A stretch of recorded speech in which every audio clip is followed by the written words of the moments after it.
Question, how about intermittent fasting for a 50-year-old athlete? There seems to be advice for and against.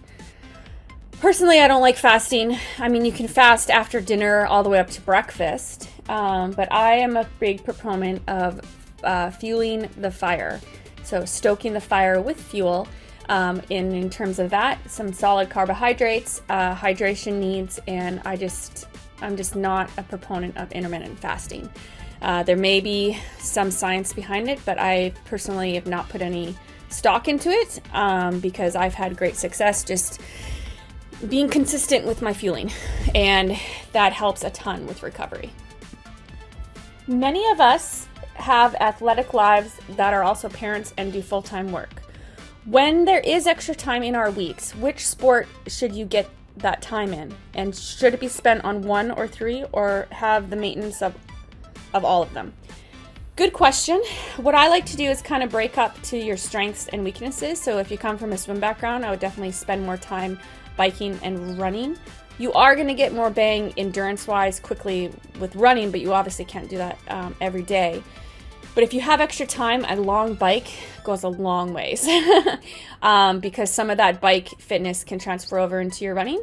So ideally the bike, it's the longest of all three sports in a triathlon, so that's where I would focus the most. We all tend to get stuck in the data. When is it a good idea to ditch the numbers and go by feel? Good question. When you're getting sick of it, quite honestly. If you're not seeing gains, go by feel and see the changes. Maybe just document the data, but don't use it while working out. If you're not having fun anymore, I mean, that's a big proponent of why we do this sport, and it has to be fun and it has to be uplifting and motivating. So if the numbers are not motivating you, I would definitely go by feel. I don't use a watch in the pool. I don't think you need it. You can use the clock.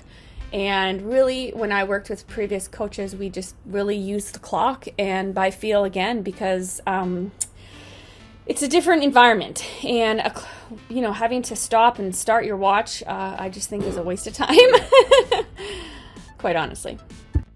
Question, I've heard that women should lift heavy weights. Is there a minimum number of weightlifting sessions or total weightlifting times per week to get benefits? From my understanding, it's basically 2 times a week. That's what I've always done, especially kind of throughout the season and while doing swimming, biking, and running.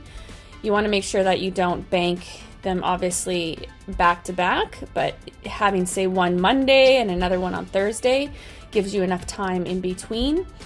I don't think you need more than that, and 8 to 10 reps is pretty solid to lift some pretty heavy weights.